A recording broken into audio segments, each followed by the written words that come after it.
What's up, guys? Lydia here from Build Yourself Inside, and today I wanted to bring you another video, and one that I cannot stress enough how important it is to know the distinction between what is living, what is truly living, and what is just being alive and breathing. There's a big difference between actually feeling like you are alive and just being on this earth and breathing. And I've felt the difference. I've felt the shift, and that's why I want to bring this to all, your attention, in case maybe you yourself are wondering if there is something better. What if there is something better out there for me? Maybe you're having thoughts like this, like God, I do the same thing every freaking day. There has to be more to life than this. And if you've had a thought like this, I'm here to tell you that there is more to life than your typical routine.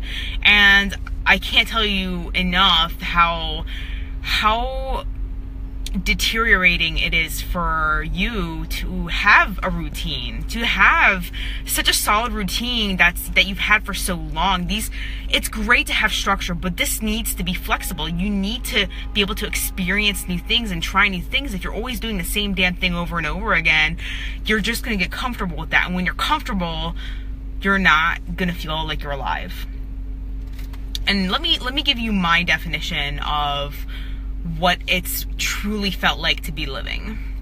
And it's really not a feeling that I've ever felt before in my life. And I thought I was living, right? Like, I was doing bodybuilding competitions and changing what my body looked like. And I was making massive changes in my life, but because of the reasons I was making those changes is what hindered actually whether I was actually living or not. So let me give you an example. My reason for changing my body was to prove something. And after I proved it, there was nothing left to work for. And when you're doing stuff from a place of, and you're working from a place of fear, what tends to happen is you only get yourself to work so hard. When you're working from a place of pushing away versus a pull towards something that you really want, what you find yourself, you only are able to work yourself so hard, and you're not willing to go beyond it because you're just keeping everything and all your fears at arm's length, and just to get you to that place of comfort so that you're not in a place of panic where you're like, oh my God, I need to make a change, right? Like, so for instance, if you get rushed to the emergency room because you have a heart attack, all of a sudden you get scared, right? And the doctor's like, you need to lose weight fast. You need to do this now. And all of a sudden you're like, oh yeah, I'm all on top of it. Let's do this tomorrow. Gym membership, trainer, all this, all done. And what happens is you start to lose a little weight, right? And you start to feel a little better, and you start to feel a little more comfortable. And you're like, okay, I'm getting healthier now. And that fear, that initial fear reaction, that fight or flight reaction you had starts to go down, right?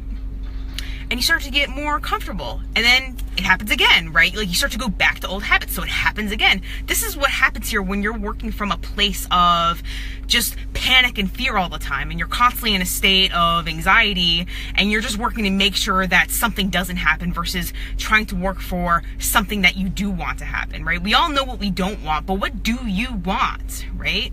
And this is something I clarify with my clients all the time is, okay, we know what you don't want, but most of them don't know what they do want. So I want to tell you a little story. When I was going through sciatica, and I guess for lack of a better word, I was kind of apartment ridden. I couldn't leave my apartment for 6 to 8 weeks or so. I couldn't go outside. I could get myself through a grocery trip just barely, and after that I had to rush back home because I was in so much pain, and I was kind of having to lie down on the floor a lot. And I found myself watching The Voice, and it's not something I typically do. I actually hate reality TV, but I do like, there are some exceptions when I see people who are trying to improve themselves in healthy ways. And if it wasn't for the fact that I just wait, TV's a waste of time for me. When I see people doing something inspirational, I will get hooked on something like that. So because I couldn't go anywhere, I gave into the TV thing, and you know, I got away from watching all the stupid sitcoms and just all the bullshit that I watch over and over again. And what I noticed was there was a particular contestant, this was 2014, there was a particular contestant who, I mean, just inspired the hell out of me. And I began to tune in every single week, and if any of you guys watched that season, it was Christina Grimmie. And you can kind of see that's where I kind of got my hairstyle from. She totally loved the hair. But, I mean, she was like this quiet little modest mouse. And she's like, oh yeah, very modest and shy. And she was a powerhouse. I mean, just like a fucking powerhouse on stage. And that's how I feel, right? Like, I'm very kind of quiet. But when I let it all out, I let it all out. And that is being able to really accept yourself and have that confidence in sharing your gift with the world. And the reason I bring up the story was because not soon after the season ended, she didn't win the show, but she still acquired a record label with Adam. And I was just blown away by how quickly this girl grew as soon as she let something new come into her life, right? Like this reality show, right? It was not something she usually did, but she gave it an opportunity, and she was able to grow massively and acquire something incredible. And I mean, it just kept me so inspired through my injury, and I was just feeling so done out. Like, I mean, the light at the end of the tunnel was really, I mean, starting to diminish. But what happened soon after the show ended, she was just starting to perform, and you know, she was having her first tour, and she was signing autographs one evening, and someone came up, shot, and killed her.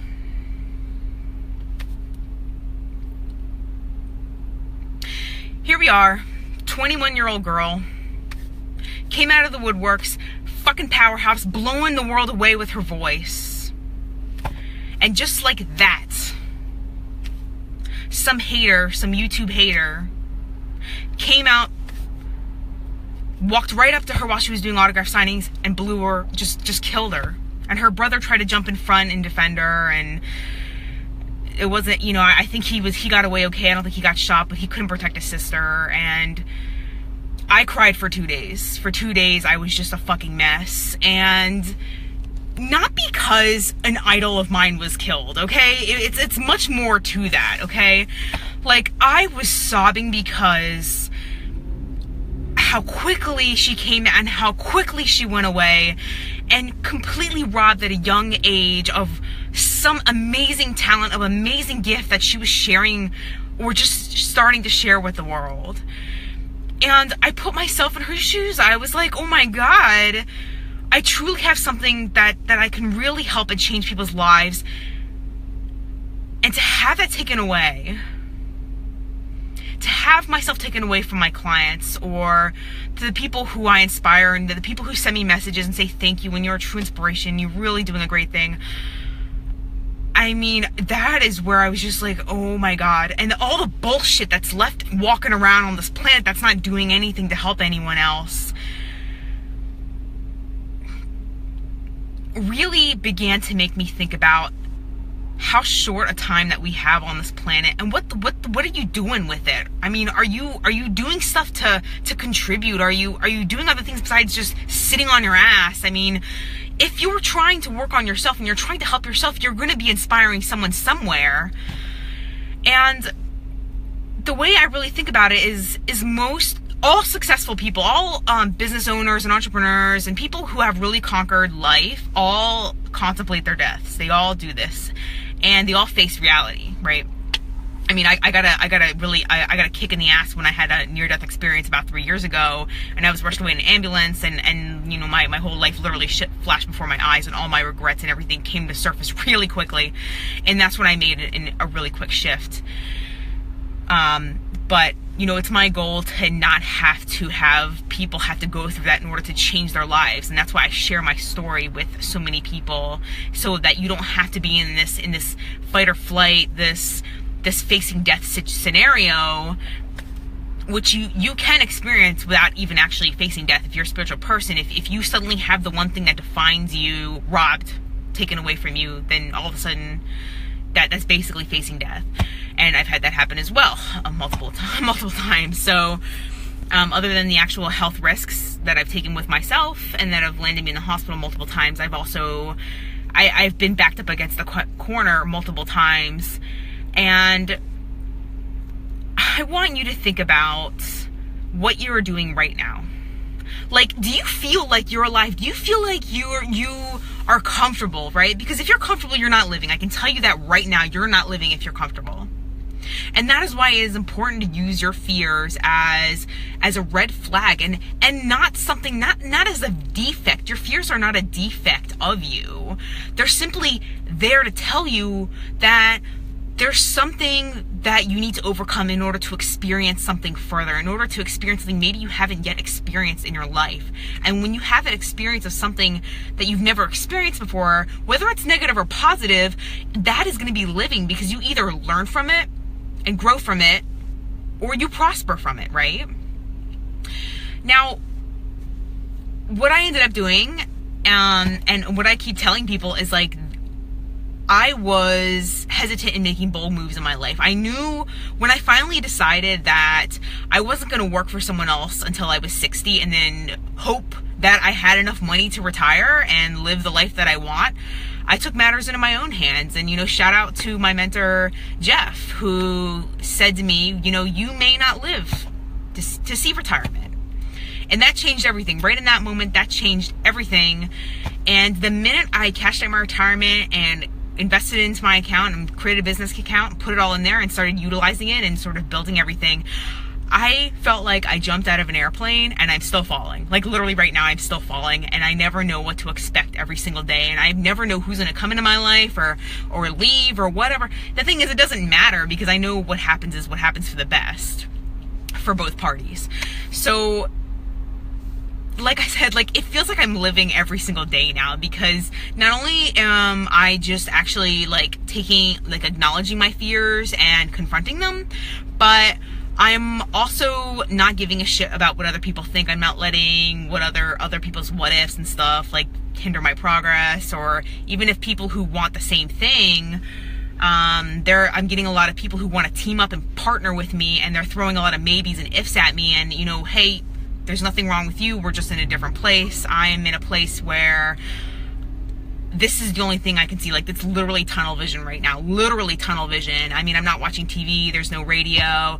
I would rather be home working on myself, and I would rather be taking classes and going to seminars and partying and shit. So that's just where I am, because there's something I want out of life, and it's not comfort, and it's not a life of certainty.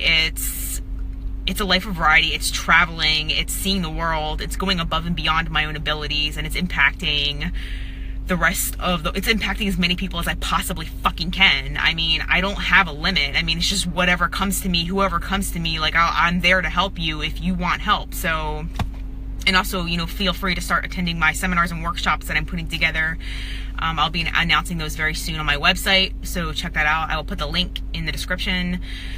So, what I want you, okay, you're probably asking yourself, well, okay, Lydia, I kind of feel like maybe I do need to make some changes. So what is it that I need to do? And I don't want to leave this video with you and wondering what the hell you should do. So the first thing you need to do is start identifying in your life where you feel kind of bored, right? Because boredom is pain, okay? Let me tell you that right now. Boredom is a form of pain. Boredom is a desire for desires. You might be bored with a significant other. You might be bored with your job. You might be bored with your body. You might be bored with your just your overall life. I mean, your habits. I mean, so start noticing that, and start paying attention more to your emotions, because your emotions will tell you everything you need to know. Start noticing when you feel frustrated and angry. Who are you around? What are you doing? Start kicking some of the stuff out of your life without feeling shamed about it. Stop posting on Facebook. Sorry guys, but I'm going to start taking a little bit of control here in my life, and I'm going to start doing this. No, it doesn't matter, okay, what other people think, okay? You don't need to sugarcoat it. You don't need to convince anyone, especially yourself, that you need to start putting yourself first. You don't need to convince other people, okay? And you don't need to convince yourself, because that's what you should be doing. because you only have one life. After this, there is nothing. There is nothing. There's not even blackness. There's not even darkness after this. You understand? You understand? It's like going to sleep, right, and never waking up. So my videos can get pretty real. So, and you know, like I said, the most important thing you should be doing right now is focusing on what your emotions are and what you're doing at the time, who you are around, and start journaling. Start journaling. Journaling is the best thing you can start doing right now to start. Instead of at the end of the day thinking back to what happened last week, you're going to know, you're going to have a record of what's going on in your life and who's making you feel like what, and you're going to start paying attention to that. You're going to be like, wait, why the hell am I doing this? Why am I trying to make them happy, right? I mean, it seems kind of arbitrary and pointless, and I actually have a great NLP, you know, neuro-linguistic programming technique that I'm going to start doing with people who, it's a perception exercise to really kind of move yourself out of your body into other people's points of view, or the reverse if you're a people pleaser. So I look forward to starting to use that in my little tool set. But like I said, start in this place. Start evaluating yourself and studying yourself, and I will be bringing you more videos about further steps that you know we can take together. Again, these are all free. These will all be up on my website, buildyourselfinside.com. And I look forward to bringing you guys so much more in the coming year. So sign up, stay tuned, and I will talk to you soon. Good night, everyone.